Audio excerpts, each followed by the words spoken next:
Halo, selamat malam. Assalamualaikum warahmatullahi wabarakatuh, teman-teman Waalaikumsalam. sekalian. Oke. Kita malam ini berjumpa di acara belajar bersama PPDS Beda Saraf FK UNER Presiden Dr. Sutomo Surabaya. Kita akan membahas textbook reading tentang imaging pada kasus neuroonkologi yang akan disajikan oleh Dr. Tommy.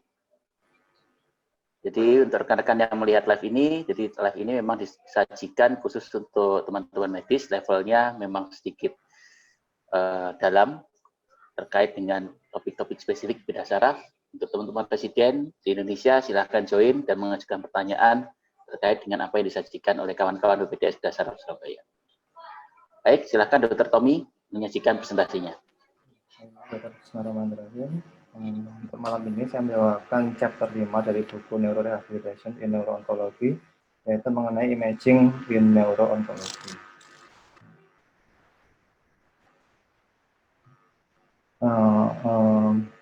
Bab ini berawal dari pada tahun 2016, jadi WHO mengeluarkan klasifikasi dari tumor pada sistem saraf pusat dengan klasifikasi yang baru, di mana ini menggabungkan dari genotype dan phenotype sehingga membentuk suatu klasifikasi skema yang baru. Pada klasifikasi ini, WHO yang biasanya itu hanya menggunakan histologi saja, menambahkan biologi molekuler baru sehingga membentuk suatu klasifikasi yang baru. Dan ini disebut dengan radiogenomik. Pada klasifikasi ini bisa menjelaskan kenapa pada waktu sebelumnya ada tumor dengan histopatologi yang mirip atau sama, tetapi kenapa bisa terjadi prognostik yang berbeda. Bahkan survival rate-nya juga berbeda. Maka dengan adanya molekuler yang baru ini, ditambahkan ini, kita bisa mengetahui bahwa ternyata dengan histopatologi yang sama itu, maka dengan biologi molekuler yang berbeda, maka akan bisa menimbulkan prognostik dan juga terapi yang berbeda.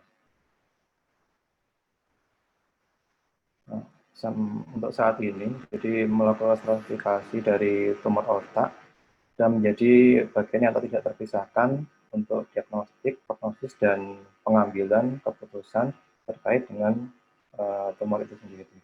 Dan pada WHO klasifikasi tahun 2016 seperti yang saya sebutkan tadi, yang sebelumnya cuma hanya histologi saja sudah ditambahkan parameter dari molekuler. Dan apa saja parameter molekuler itu? Yang pertama itu ada IDH, kemudian ada kromosom 1p19v, dan juga ATRX, MGMT, dan EGFR. Masing-masing ke biomolekuler ini bisa menimbulkan karakteristik yang berbeda-beda. Contohnya seperti MGMT ini terkait dengan metilasi, di mana ketika tumor itu dengan status MGMT dengan metilasi, maka dia akan lebih responsif terhadap kemoterapi, kemozolamid. Dengan EGFR ini, contohnya dia juga berperan pada terbentuknya suatu angiogenesis yang baru. Ini contoh dari klasifikasi yang baru. Jadi kalau sebelumnya kita hanya dari sisi histologi saja untuk di sini, kemudian dengan klasifikasi yang baru ini, maka kita bisa melihat IDH statusnya bagaimana, apakah dia termasuk yang mutant atau yang wild type.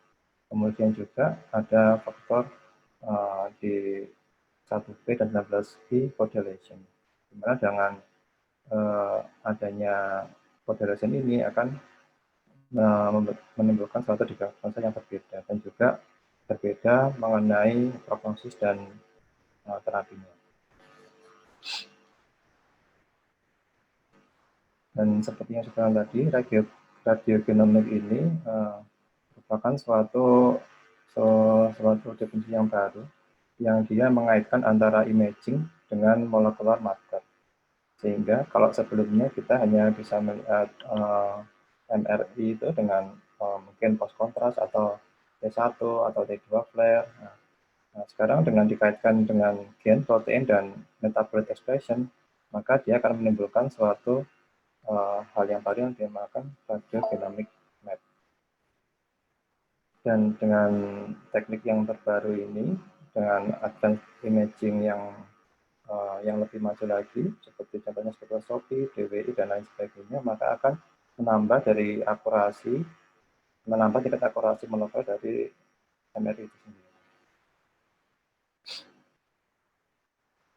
Kemudian ini saya sedikit membahas mengenai conventional imaging, yaitu imaging yang sudah kita kerjakan sebelumnya.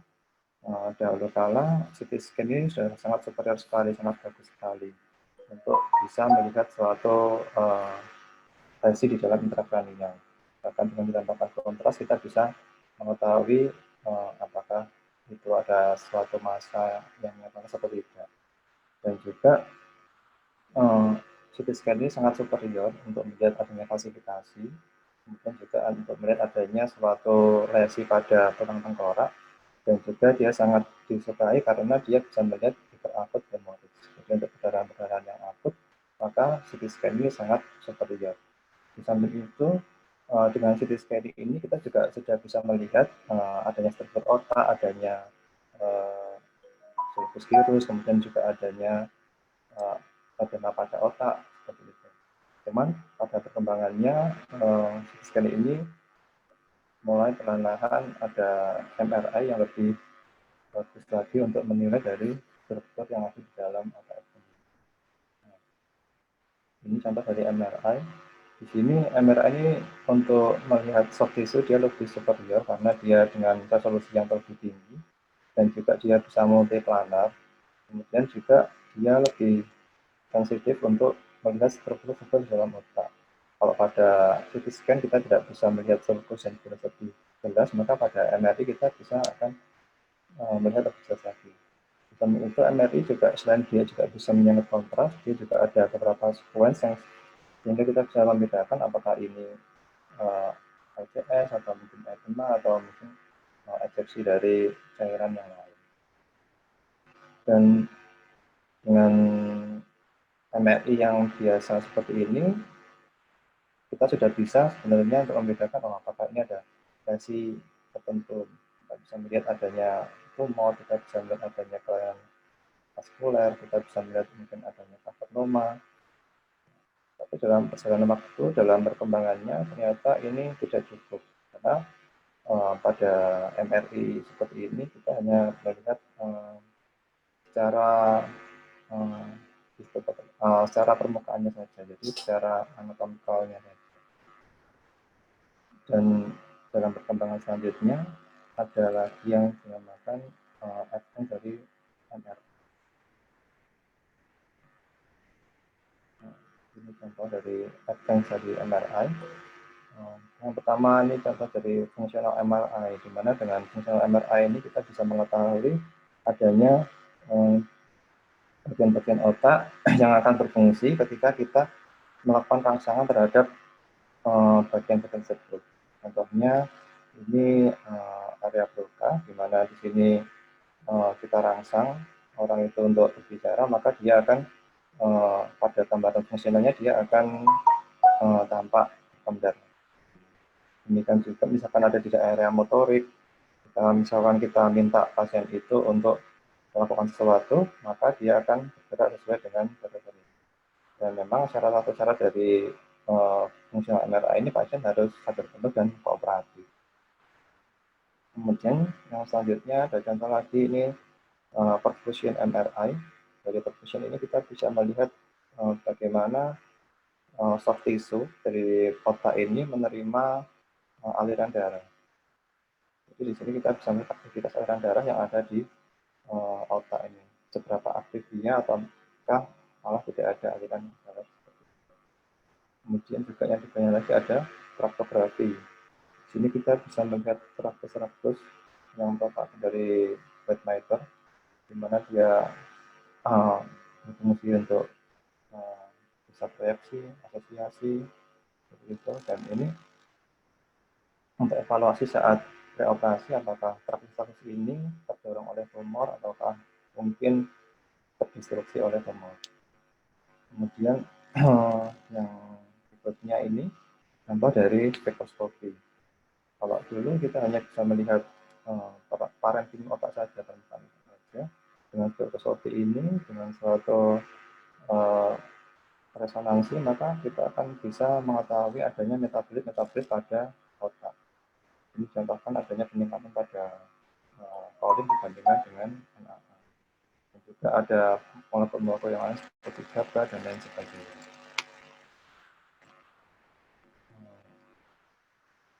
Kemudian juga ada gambaran tertentu ya. Contohnya ini pada ADH bukan anaplastik asosoma seperti yang saya bilang tadi. Kalau dulu kita hanya mengenal anaplastik asosoma, maka pada pasif-pasif yang baru kita bisa mengetahui adanya ADH mutan. Pada ADH mutan ini gambarannya dia hipointens pada T1 dan hiperintens pada T2 atau T. Dan untuk kontras energinya dia bervariasi dari ada yang tidak nampak sampai ke moderat. Kemudian untuk ADH type anaplastik asosoma, maka dia bersifat difus dari ininya gambarannya dan biasanya melibatkan dari 3 lobus. Pada sebelumnya ini diagnosa dengan gliomastosis karena lebih dari satu. Cuma dengan perkembangan terbaru, memang dengan IDS wild type ini biasanya melibatkan lebih dari 3 lobus. Kemudian pada IDS yang wild type pada CPM, biasanya dia pada T1 dia menunjukkan hypoxidia atau hypointens, dan pada T2 atau pair dia akan menunjukkan hyperintens dengan intensif pada tumor marginnya. Dan untuk enhance terhadap kontrasnya dia ini sebenarnya kuat tapi irregular. Kemudian pada IDS mutan PPM dia biasanya non enhancing dan berbeda dari klasik gambaran klasik pada GPM yang biasanya terdapat sentral nekrofik, yang ini biasanya menunjukkan pada GPM dengan IDA yang baik. Kemudian pada gambaran oligodendroglioma yang merupakan tumor yang berasal dari oligodendrosit, dia biasanya terletak pada subparentoria. Kemudian pada 1P dan 19V population pada oligodendroma ini menunjukkan bahwa dia bisa sebagai diagnostik dan prognostik dari biomarker. Dan high-grade oligodendroglioma ini lebih cenderung terhadap edema yang lebih prominent dan enhancement yang lebih prominent juga. Dari perkembangan terbaru dengan probabilistik radiografi atas anatomical, ini ditemukan karakteristik tertentu. Contohnya pada tumor dengan EDH1 mutan, ini biasanya lokasinya pada frontal lobe. Dan kemudian juga tumor dengan metilasi dan MGMT yang termetilasi biasanya berlokasi pada temporal lobe. Kemudian tumor dengan EGFR amplifikasi dan EGFR juga mutasi, pada umumnya dia juga terletak pada bagian temporal sebelah kiri di sebelah anterior dari tumor yang mengalami metilasi dari MGMT. Dan kesemuanya ini dinamakan radiomimik, di mana radiomimik ini yaitu mengekstraksi dari informasi-informasi tambahan dari imaging medical dan kemudian mengaitkannya dengan clinical variable atau variabel pilih. Jadi gambar-gambar yang tidak ada itu kita kaitkan dengan variabel pilih, yang didapatkan hasil seperti ini. Contohnya media dia lebih cenderung pada lobus frontal. Kemudian ini contoh-contoh perkembangan dari MRI. Ini MRI yang pertama ya. Jadi kita hanya bisa melihat adanya hiperintens. Kemudian pada perkembangan selanjutnya kita bisa melihat adanya perfusion. Di sini kita melihat sepertinya perfusionnya masih relatif sama. Kemudian dia dengan kontras tidak menyengat kontras pada gambar F ini. Pada gambar G ini kita bisa melihat bahwa yang kuning ini menunjukkan suatu fungsional MRI, dan yang fungsional MRI di sini yang merupakan area broca. Kemudian yang pada gambar H ini suatu spektroskopik MRI untuk melihat metabolitnya. Dan ini pada gambar I dan J ini, pada pasien ini sudah dilakukan biopsi. Nah, jadi sudah dilakukan biopsi, ditemukan bahwa pasien ini dengan IDH1 glioma dengan metilasi pada MPNP-nya. Kemudian pada perkembangannya, ternyata dia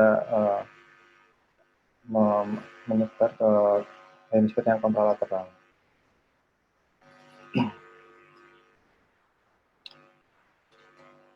Ini contoh yang berikutnya juga, ada gambaran massa pada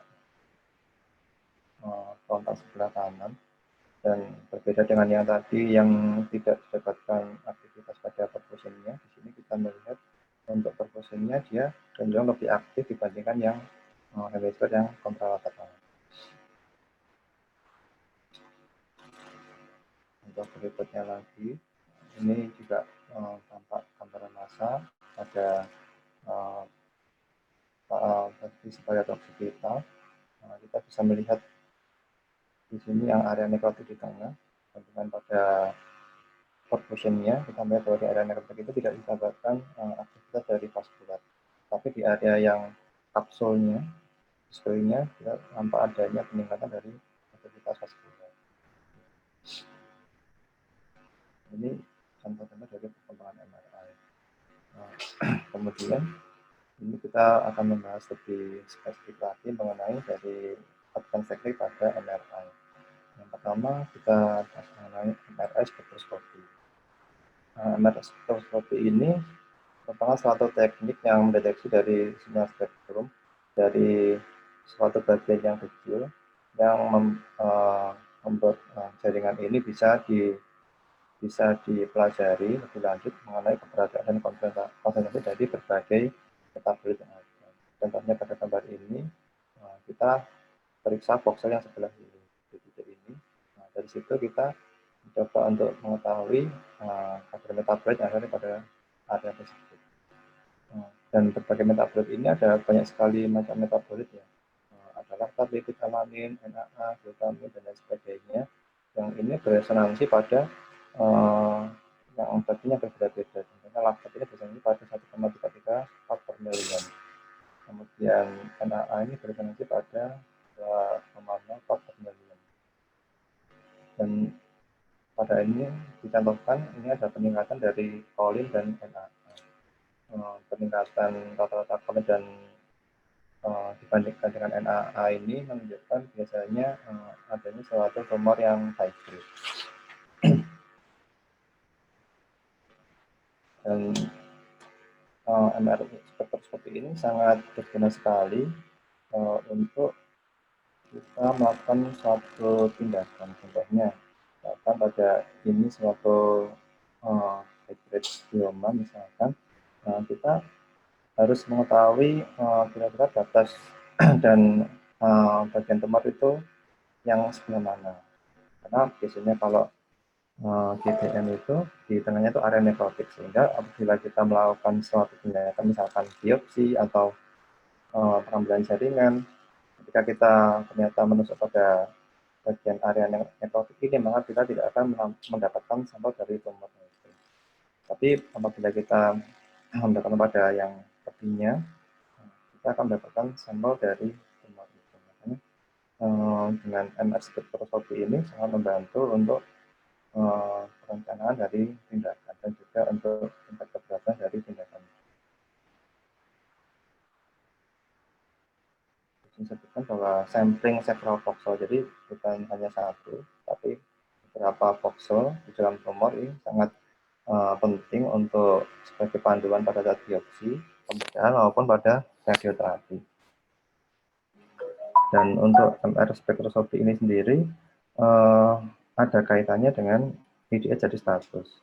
Jadi pada pemeriksaan MR spektroskopi ini akan menunjukkan peningkatan dari 2Hg. Dimana 2Hg ini merupakan 2-hidroksiglutarat. Nah, dan peningkatan 2-hidroksiglutarat ini biasanya didapatkan pada diffuse astrocytoma yang merupakan EDS mutan. Tetapi peningkatan atau deteksi dari dua hidroksiputarat ini biasanya juga diikuti dengan overlapping, jadi peningkatan dari metabolit yang lain seperti glutamat, glutamin, dan GABA yang ditemukan pada jaringan otak yang sehat, sehingga akan membuat rancu atau membingungkan dari identifikasi dari deteksi dua hidroksiputarat itu sendiri. Cuman dengan suatu teknik yang baru yang dinamakan standar single voxel double echo point result spektroskopi ini diharapkan bisa untuk mengeliminasi dari metabolit-metabolit yang overlapping, sehingga bisa diketahui yang murni dari dua hidroksiputarat itu sendiri. Dan juga magnetic resonance spektroskopi ini juga bisa digunakan untuk asesmen dari dan respon terhadap terapi. Pada bagian yang responsif terhadap terapi radiasi ini akan didapatkan penurunan dari level dari kolin, kreatinin, dan NAA 2-3 bulan setelah pemberiannya. Jadi setelah kita berikan radiasi, kemudian 2-3 bulan kita lakukan MR spektroskopi, dan apabila kita lihat ada pengurangan atau reduksi dari level kolin, kreatinin, dan NAA, maka kita bisa menyimpulkan bahwa tumor ini responsif terhadap terapi radiasi. Tetapi pada bagian yang tidak responsif terhadap terapi radiasi ini, level kolinnya mungkin akan naik. Bisa juga pada bagian yang selain dia tidak responsif, bisa juga pada bagian yang mengalami rekurensi atau residif. Itu tadi mengenai MRI spektroskopi. Kemudian yang teknik selanjutnya yaitu MRI DWI atau diffusion wave imaging, merupakan suatu bentuk imaging magnetic resonance yang berdasarkan pengukuran dari pergerakan brownian dari molekul air di dalam voxel dari jaringan itu. Dan pergerakan ini dihitung koefisiennya yang dinamakan apparent diffusion coefficient, yang menghitung dari magnitudo dari difusi di dalam jaringan, yang biasanya dia digunakan untuk mengukur atau menghitung yang digunakan pada DWI. Dan koefisien ini berbeda-beda. Jadi pada wattmeter ini contohnya ini sekitar 670 sampai 800. Kemudian pada cortical gravimeter ini 800 sampai 1000. Pada ini juga dicontohkan pada astrocytoma yang grade 2, dia meningkat sekitar 1200 dengan plus minus 293, dan semakin tinggi grade-nya maka di sini di buku ini disebutkan bahwa ADC atau koefisien dari apparent diffusion-nya akan semakin berkurang. Tetapi secara global bahwa jaringan yang sehat ini, maka ADC-nya ini lebih rendah dibandingkan dengan jaringan yang sudah mengalami kerusakan atau mungkin dia sudah bagian dari jaringan tumor.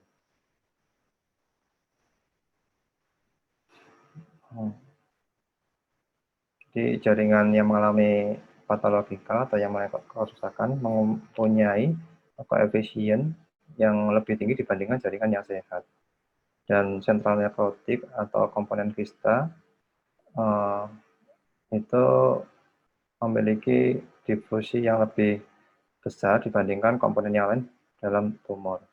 Kemudian juga suatu edema dan jaringan yang plastik ini mempunyai ADC atau nilai koefisien yang lebih tinggi.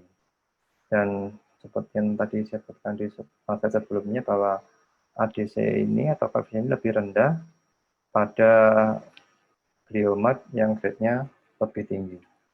Jadi semakin tinggi grade dari glioma itu maka ADC-nya lebih rendah. Dan kaitannya DWI ini dengan status glioma, terutama mengenai ADH-nya, yaitu ADC ini bisa memiliki signifikansi yang sangat tinggi sebagai prediktor pada non-enhancing glioma. Jadi pada glioma yang glioma dengan ADC yang lebih rendah, maka dia akan memiliki prognosa yang lebih buruk. Kemudian juga pada astrocytoma dengan ADC yang lebih rendah, maka dia akan memiliki tingkat survival juga yang lebih jelek. Kemudian juga wild type glioma dan juga high grade oligodendroglioma ini memiliki tingkat ADC atau koefisien yang lebih rendah. Dan penggabungan dari ADH status dan ADC ini akan bisa memprediksi lebih baik mengenai progression free survival dan overall survival dibandingkan dengan hanya status ADH-nya saja.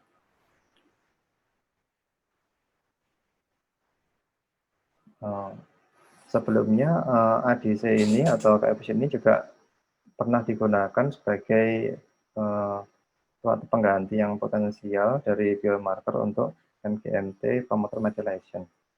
Yang kita ketahui, MGMT promoter methylation ini berfungsi untuk mengetahui sejauh mana tumor itu responsif terhadap pemberian kemoterapi, khususnya temozolomid, di mana MGMT yang mengalami metilasi dia akan lebih peka atau lebih responsif terhadap pemberian temozolomid dibandingkan MGMT yang tidak termetilasi. Tetapi hal ini masih menimbulkan kontroversial karena ada beberapa studi yang menunjukkan pertentangan di antara mereka. Contohnya yang dilakukan Han et al. Ini, ADC pada GBM dengan yang mengalami metilasi ini lebih tinggi dibandingkan yang tidak mengalami metilasi.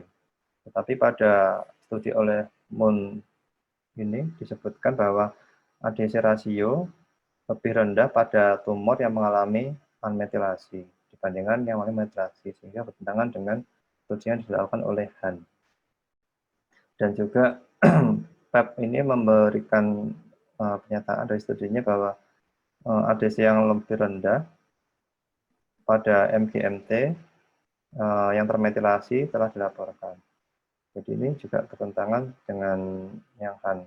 Kemudian pada yang studi yang dilakukan oleh Choi disebutkan bahwa tidak ada korelasi yang signifikan di antara nilai dari koefisien itu terhadap status dari metilasi MGMT-nya. Jadi untuk saat ini penggunaan ADC sebagai pengganti dari biomarker untuk MGMT masih menimbulkan kontroversi. Kemudian untuk yang advance yang teknik yang berikutnya yaitu suatu DTI atau suatu diffusion tensor imaging, di mana DTI ini menggunakan anisotropic diffusion untuk mengetahui atau untuk mendokumentasikan keberadaan dari white matter tract dan menentukan lokasi mereka terhadap tumor. Ini contoh dari gambaran DTI. Jadi secara umum ada 3 warna ya yang diakui internasional. Warna merah ini untuk yang corpus callosum atau komisural. Kemudian untuk yang atau commissural fiber.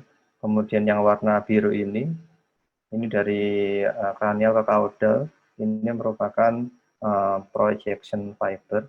Dan yang warna hijau ini dari anterior ke posterior ini merupakan suatu asosiasi fiber.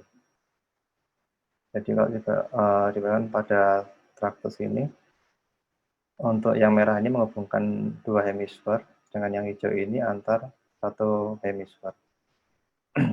Cuman pada beberapa hasil dari DTI ini tidak menunjukkan warna internasional. Jadi kadang-kadang juga disesuai dengan radiografernya bagaimana dia memberi warna itu. Tumor otak itu sendiri dia mengubah atau mempengaruhi white matter fiber ini ada 3 bentuknya. Yang pertama dia displace atau mendorong, yang kedua dia menginfiltrasi oleh tumor atau dengan suatu edema, dan yang ketiga itu dia dengan merusak dari fiber itu sendiri.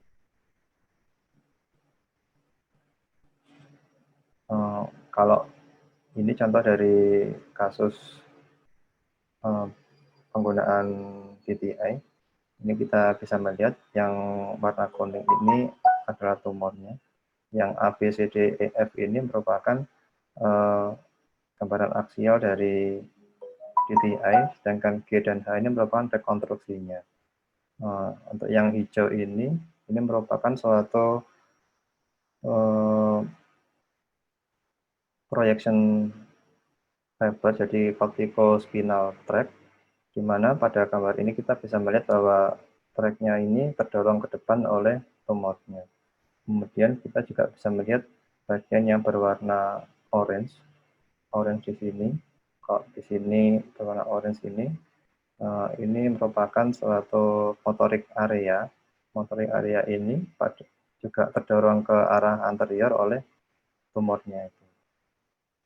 Kemudian yang warna pink ini juga pada motorik area. Kesannya ini pada bagian wajah ini juga terdorong ke depan. Untuk DTI ini tidak ada kaitannya dengan molekuler dari tumor itu. Cuman untuk DTI ini penting untuk kita mengetahui di mana proyeksi-proyeksi dari white matter-nya itu, sehingga bisa menentukan approach operasinya lewat mana, sehingga kita tidak akan merusak dari track-nya itu. Dan DTI adalah satu-satunya teknik imaging yang bisa menggambarkan secara realistik vertebral trajectory pada white matter dari otak. Dan edema, kemudian juga kompresi dari suatu jaringan dan degenerasi akan menyebabkan atau bisa menyebabkan suatu masalah yang signifikan pada identifikasi atau trajektori yang kompatibel dengan traktus dari white matter. Di mana dengan adanya edema, tissue compression atau degenerasi ini akan bisa menyebabkan pendorongan atau displacement, atau mungkin bisa juga kerusakan dari white matter tract. Dan juga ini sangat penting untuk kita bisa memberikan penjelasan kepada pasien mengenai prognostik pasca operasi, apakah ada neurological deficit atau tidak. Dan yang selanjutnya ini suatu perfusi MRI, di mana perfusi MRI ini secara garis besarnya kita melihat aktivitas dari pembuluh darah atau yang ada di jaringan otak. Dan secara terminologi perfusion imaging ini digunakan suatu teknik yang bisa melihat perfusi dari jaringan otak, dan pada perfusion MRI ini sebenarnya ada 3 teknik yang dipakai. Yang pertama itu dynamic susceptibility contrast, kemudian yang kedua dynamic contrast enhanced, dan yang ketiga arterial spin labeling. Dari 3 teknik ini juga menghasilkan keluaran yang berbeda. Yang untuk DSC ini hasilnya seperti ini, CPV, CPF, dan MTT. Sedangkan untuk dynamic contrast ini hasilnya K-trans. Dan dari 3 ini ada satu, yaitu arterial spin labeling ini yang tidak menggunakan kontras. Jadi pada buku ini yang kita bahas atau yang akan digunakan sebagai acuan yaitu cerebral blood volume. Untuk yang lain tidak akan dibahas pada slide kali ini. Nah, jadi CBV atau cerebral blood volume ini merupakan suatu rasio di antara maksimum value dari CBV yang di dalam tumor dibandingkan dengan jaringan normal pada weight meter. Dan disebutkan di sini bahwa RCBV atau rasio dari CBV yang lebih tinggi dari 1,75 ini akan menunjukkan suatu batas antara high grade glioma dan low grade glioma. Pada kasus dari oligodendroglioma, beberapa studi menunjukkan bahwa didapatkan suatu CBV yang lebih tinggi bahkan pada low grade glioma. Dan juga pada transforming low grade glioma, ini hal yang menarik. Jadi pada low grade glioma yang bertransformasi menjadi high grade ini, pada perfusi MRI-nya kita bisa menunjukkan adanya peningkatan yang signifikan dari CBV ini, dari rasio CBV ini, bahkan sampai 12 bulan sebelum adanya contrast enhancement pada gambaran MRI-nya. Dan juga pada secondary neoplasm atau mungkin suatu metastasis ini mempunyai hasil atau nilai CBV yang lebih rendah dibandingkan pada neoplasma primer atau tumor primer. Juga pada penyakit demyelinating dan juga pada abses, rasio dari CBV ini lebih rendah dibandingkan pada high grade neoplasma. Selain itu, untuk CBV ini juga ada kaitan yang signifikan dengan status dari ADH. Ya. Jadi, Kingigader et al. Menyebutkan bahwa ADH mutan and wild-type tumor bisa diprediksi dengan menggunakan CBV imaging, di mana pada ADH dengan ADH mutan pada tumor ini secara signifikan mempunyai CBV yang lebih rendah dibandingkan pada yang wild-type. Jadi dengan adanya cerebral flow ini, kita bisa memprediksi bahwa ini termasuk kategori yang ADH mutan atau ADH yang wild type. Juga disebutkan bahwa ada asosiasi atau kaitan antara MGMT metilasi dengan CBV. Cuman masih menjadikan perdebatan karena memang ada 2 studi yang disebutkan di buku ini yang mengalami pertentangan. Pada Rio melakukan suatu studi di mana pada GBM dengan MGMT yang tidak termetilasi ini akan mengalami peningkatan dari CBV. Cuman pada penelitian yang dilakukan oleh Rio ini dia tidak menyebutkan ADH mutation-nya, jadi dia hanya mengamati MGMT-nya saja, dia tidak menyebutkan status ADH-nya, dan juga pada penelitiannya dia hanya melakukan penelitian sebanyak 25 pasien. Sedangkan pada penelitian oleh Hempel disebutkan bahwa rasio CBV ini lebih tinggi pada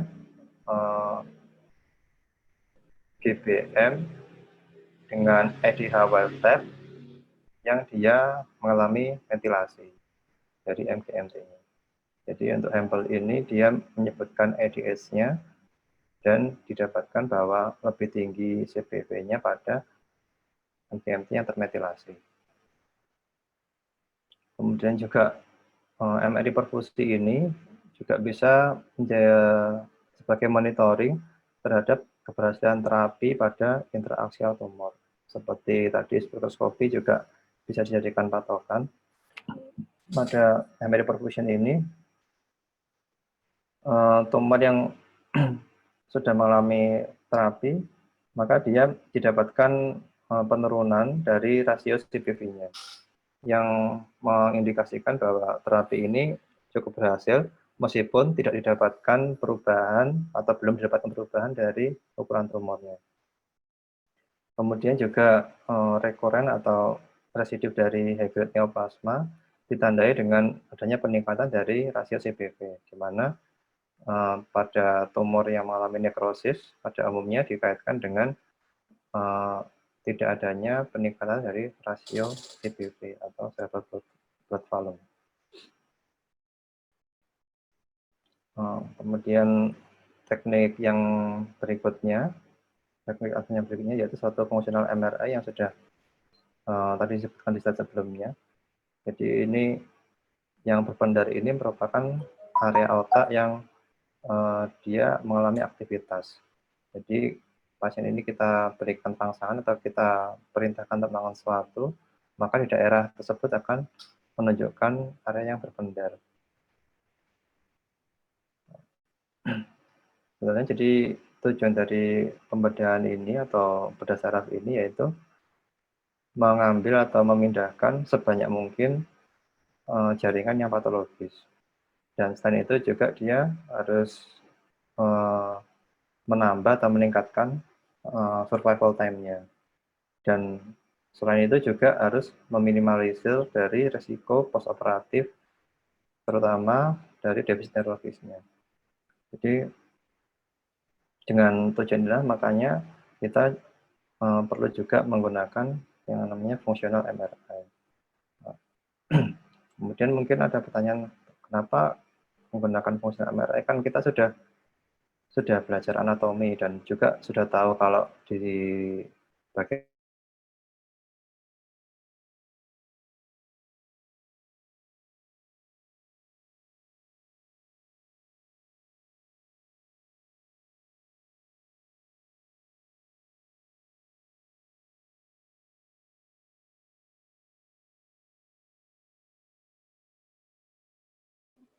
Romi anu ya, nge-lag ya. Iya, Dok. Jadi Dok kayaknya Dok. Coba di WA deh. Itu contoh absence ya. Kejang absen modelnya kayak gitu. Diam. Cepat, kamu jangan terlalu dekat ke kamera, nanti dominan macam. Ya, gitu ya. Tapi jangan cuma janggutnya, naik dikit. Tahu, nah gitu. Kayak Dirga itu loh pas. Yang lain udah pada pinter. Oke, belum nyambung, kita diskusi aja. Ini topiknya lumayan berat. Dan lagi cara Tommy menyajikan itu sangat klasik. Klasik dalam arti, nah ini muncul dia. Silakan Tom, lanjutkan dulu. hilang, Dok. Hilang. Aduh. Sudah tinggal terakhir-terakhir tadi. Iya. Silakan. Berapa menit lagi kita? Ya, Tinggal 15 menit, ayo silakan. Ya, tadi sampai kenapa kita menggunakan dari fungsional MRI ini? Karena salah satunya untuk mencapai tujuan dari pembedahan itu sendiri. Dan juga meskipun kita sudah mempelajari anatomi otak dan berbagai macam fungsinya, tetapi pada berbagai individu itu ada fungsional dari otak yang bervariasi. Kemudian juga fungsional area ini juga bisa bergeser karena adanya efek massa, entah dari tumor, sehingga menimbulkan adanya perbedaan dari fungsinya. Kemudian juga fungsi itu juga bisa berpindah, ya, karena ada tumor, mungkin karena sudah berlangsung lama, maka fungsinya itu berpindah digantikan oleh lobus otak yang lain, yang ini disebut suatu namanya plasticity. Dan juga dengan fungsional MRI ini kita bisa menyediakan informasi untuk mengenai kelayakan dari suatu operasi. Misalkan dia tidak terletak di area yang elokuen, maka kita harus menjelaskan pada pasien, misalkan kita ambil area yang ini, maka akan jadi seperti ini. Sehingga bisa kita lakukan KIE atau informed consent sebelum operasi. Dan juga bisa untuk assessment dari resiko postoperatif neurological deficit. Sehingga dengan fungsional MRI ini kita bisa memperkirakan kira-kira area otak mana yang akan mengalami defisit dari neurologis setelah kita melakukan tindakan, atau kita bisa mempreservasi dari area tersebut. Kemudian pertanyaannya, ada juga suatu teknik yang mirip dengan fungsional MRI, yaitu suatu intraoperatif monitoring. Terus bagaimana kita menggunakannya? Jadi ada penelitian yang menyebutkan bahwa ada korelasi yang atau hubungan yang cukup erat antara fungsional MRI dengan intraoperatif monitoring, terutama pada area motorik. Tetapi pada area untuk berbahasa ini terdapat suatu perbedaan. Jadi tidak serupa. Dan juga pada audiens dengan vanilla MRI ini juga terdapat sensitivitas yang lebih tinggi dan spesifitas yang lebih rendah pada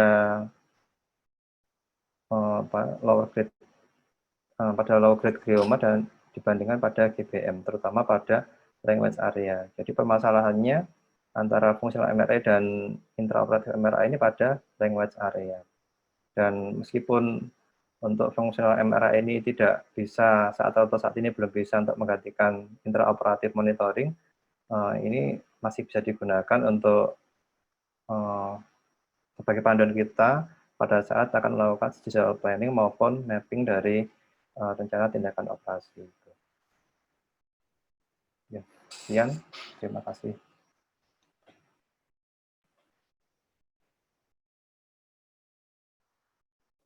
Oke, ada masukan, silahkan. Jadi topiknya Tommy ini bagus, tapi berat memang. Artinya kalau nggak dibaca sungguh-sungguh, itu apa namanya cukup puyeng. Tapi sebenarnya itu sebenarnya simple. Tapi memang jurnal ini benar-benar dia, bukan jurnal, textbook ini tuh benar-benar bermain kata-kata panjang ya. Jadi kalian yang harus mengolahnya itu supaya bisa lebih enak dinikmati. Oke. Jadi seperti contoh yang terakhir tadi, dia bilang yang soal apa namanya IOM tadi, fungsional MRI tadi untuk area bicara itu sebenarnya kata kuncinya menurut penelitian itu di kalimat pertamanya. Coba kamu perhatikan itu. Ya menurut BC itu. Jadi sebenarnya performance diagnosis of functional MRI, functional MRI imaging dapat berubah berdasarkan grade dari gliomanya. Itu kata kunci pertamanya. Itu yang harus disampaikan. Take home message-nya apa? Take home message-nya itu. Ya, dia lebih sensitif pada yang grade-nya lebih tinggi. Dan spesifititasnya lebih rendah pada grade 2 dan grade 3 dibandingkan pada GBM. Oke, jadi ini memang dia tidak terlalu istilah user friendly ya. Karena yang ditampilkan itu belum berkata-kata saja, tapi bagaimana kalian mencernanya dan menyajikannya di sini. Saya suka yang presentasinya di kapan itu. Dia bisa mengolah itu jadi lebih bisa dilihat. Ya, kamu harus belajar itu, kalian harus belajar presentasi yang baik. Terutama cara ngomongnya juga, jangan kamu kayak orang bangun tidur gitu. Jadi penekanannya di mana, contohnya di mana, itu tolong diperbaiki. Oke, ya maaf pemirsa, ini karena sekaligus memberikan pelajaran kepada adik-adik PDS. Jadi presentasinya kalau ada yang tertidur mengenalkan sesi Tommy, saya maklum sekali. Ya. Oke, jadi kita pertanyaan aja silakan. Kita tinggal sisa waktu berapa menit? 11 menit, ayo silakan. Ya, izin dok, mau izin bertanya. Ya, mungkin sedikit menanggapi tadi apa yang sudah dipresentasikan oleh Dr. Tommy tadi. Jadi memang sungguh untuk topik kali ini memang sangat banyak sebenarnya untuk pembahasannya dan itu pun juga memberikan wawasan atau pengetahuan yang baru bagi kita bahwasannya dengan pencitraan terutama MRI itu bisa kita bahkan bisa sampai dengan mungkin memprediksi atau memperkirakan mengenai apakah ini mengalami IDH mutation atau tidak. Jadi itu memang sangat bagus sekali bagi saya sendiri terutama dan mungkin mungkin juga bagi teman-teman semua. Nah mungkin tadi ada sedikit masukan tadi apa yang benarnya sudah disampaikan oleh Dr. Hadian tadi bahwasannya mungkin alangkah baiknya kalau misalnya ada visualisasinya itu yang lebih diutamakan. Misalnya tadi kalau tidak salah di slide 8 atau 9 yang tentang contoh-contoh misalnya pada gambaran MGMT atau yang mutan-mutan tadi, kalau tidak salah, tabel-tabel, nah ini tadi slide sebelumnya 7 berarti ya. Nah ini mungkin alangkah lebih baiknya kalau misalnya diberikan contoh, ada gambar MRI-nya. Jadi mungkin bisa lebih memvisualisasikan, mungkin lebih bagus lagi. Kemudian pertanyaan saya yaitu di slide nomor 16, mungkin bisa dibuka. Tadi disebutkan bahwasannya terkait dengan ini ya, jadi pada kalimat ini kan disebutkan bahwasanya in regions that responsive terhadap terapi radiasi, di sini ditunjukkan bahwasanya terdapat reduksi dari level kolin, kreatinin, dan NAA 2-3 bulan setelah terapi. Nah, ini kan yang saya tanyakan, untuk NAA sendiri, itu kan kalau tidak salah itu berkaitan dengan menunjukkan adanya metabolit atau metabolisme dari suatu neuron. Nah, itu apakah tidak menunjukkan adanya suatu kerusakan dari neuron juga apabila terjadi penurunan atau reduksi dari level dari NAA? Mungkin itu yang ingin saya tanyakan. Karena kalau dari NAA itu sendiri kan menunjukkan adanya suatu metabolisme dari neuron, berarti kalau misalnya kadarnya itu dia tetap atau tinggi, itu berarti menunjukkan jumlah, kalau dari sepemahaman saya itu menunjukkan kadar atau jumlah dari neuron yang sehat. Mungkin seperti itu. Ini bisa ditanggapi. Oh iya. Jadi memang di sini disebutkan dari buku ini bahwa jaringan yang mendapatkan respon atau dia respon terhadap pemberian terapi ini akan mengalami reduksi dari tingkat kolin, kreatinin, dan NAA. Mungkin kalau saya mencoba menerjemahkan, yang dimaksud mungkin ini rasionya. Jadi perbandingan antara kolin NAA-nya, jadi bukan NAA-nya itu sendiri, tapi rasionya. Karena sebelumnya disebutkan bahwa perbandingan antara kolin NAA yang tinggi akan dia menunjukkan suatu adanya grade dari tumor yang lebih tinggi. Jadi kalau menurut saya ini merupakan rasionya, bukan spesifik ke NAA. Berarti rasionya ya? Ya. Oke, terima kasih. Oke, ada tambahan lagi? Mungkin Mas. Saya bukan rasionya juga sih. NAA itu kan kalau dia kena radiasi itu kan otak kan sel normal ya NAA ya. Ya. Ya, Sel normal kalau kena radiasi kan radiasi juga rusak, Dok. terganggu. Iya.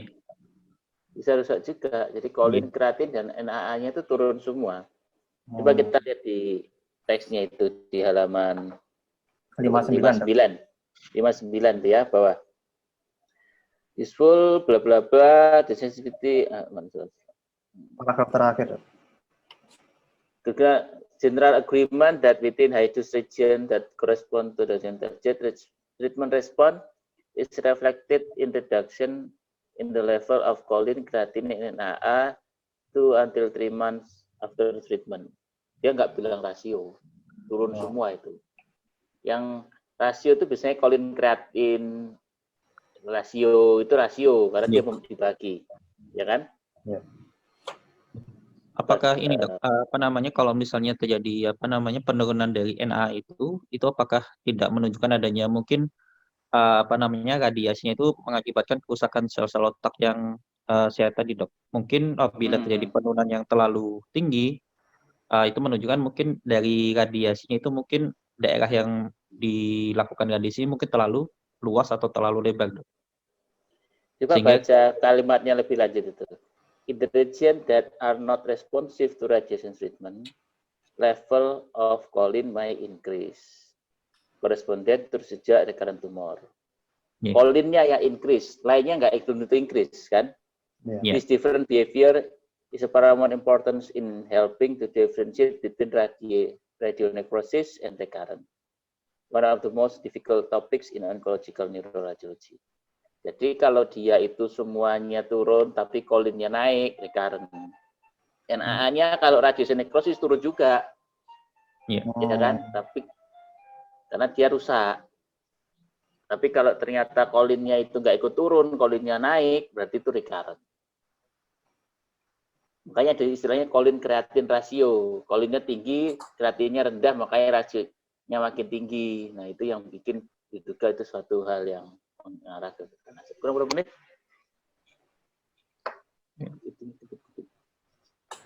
Nah? 4 menit lagi. Pertanyaan terakhir, nanti kita bisa lanjutkan, tapi live-nya kita sudahi dalam 4 menit ini.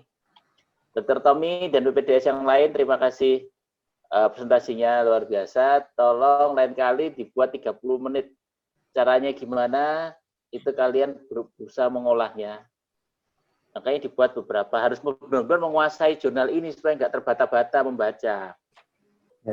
Ya, 3 risi dikasih merah-merah, benar-benar ide pokok apa yang mau ditampilkan di situ, itu pentingnya. Oke, ide pokoknya apa, yang ingin ditunjukkan di situ apa. Kemudian nanti setelah itu ditampilkan dalam slide, diberi ilustrasi, dan toh yang membaca di sini semua itu membaca teksnya ini kan. Buat kawan-kawan yang di sini nanti juga membaca teksnya ini. Jadi untuk teman-teman yang lain sebelum ini dimulai, mohon dibaca juga teks aslinya, kita mengkaji tulisan ini supaya pembahasannya bisa dalam. Dan supaya bisa diikuti dengan enak oleh kawan-kawan yang tidak membaca teks ini, itu harus presentasi tadi harus secara gamblang mengungkapkan topik-topik. Jadi satu slide itu ada satu take home message yang ingin kamu sampaikan apa. Bukan hanya menyalin. Ya, bisa dalam satu alinea itu ada beberapa take home message, kamu bisa buat beberapa, tapi sampaikan secara jangan bikin ngantuk ya. Oke. Mohon maaf ini terlalu berat mungkin topiknya, dan memang cara presentasinya mungkin perlu dibenahi, slide-nya juga ya. Oke, tinggal berapa detik itu Misbah? Pak Misbah, 3 menit lagi. Ada komen terakhir mungkin. Nanti untuk pertemuan selanjutnya saya akan mengundang beberapa senior bedah saraf yang kita rekomendasikan sebagai subspesialis onko supaya mereka juga bisa refresh ilmu dan memberi masukan. Jadi jangan lupa ingatkan saya untuk mengundang beberapa senior untuk meramaikan diskusi. Ya, dan ini strict 1 jam selesai. Kita berakhir dalam 2 menit lagi. Ada asupan terakhir dari Dr. Tommy mungkin sebagai presenter. Memang ini cukup susah ada materinya, Dok. Cuman dari sini memang menambah wawasan. Kalau dulu kita hanya mengetahui MRI itu hanya sebagai untuk gambaran imaging saja, tetapi ternyata dengan adanya perkembangan baru ini, dari MRI ini juga bisa memprediksi mengenai mutasi dari ADH atau bahkan juga terhadap MGMT-nya. Oke, bagus. Memang tujuan kita baca buku ini membuka wawasan. Sesuatu yang kita nggak ngerti, anggap kita sudah tahu semuanya, itu bukan. Dengan begini kita tahu bahwa banyak yang kita belum tahu, istilah-istilah radionomik apa tadi saya juga baru dengar tuh, kayak gitu. Nah itu membuka wawasan kita untuk belajar lebih dalam dan lebih banyak lagi. Karena itu kalau kalian ke forum internasional, itu yang dibicarakan. Ya, oke, terima kasih untuk yang sudah nonton. Mohon maaf jika ada salah kata. Kita ketemu lagi besok dalam acara yang sama, 1 jam kuliah bedah saraf bersama PDS bedah saraf FK UNER RSUD Dr. Sutomo Surabaya. Terima kasih. Mohon maaf jika ada salah kata. Wassalamualaikum warahmatullahi wabarakatuh.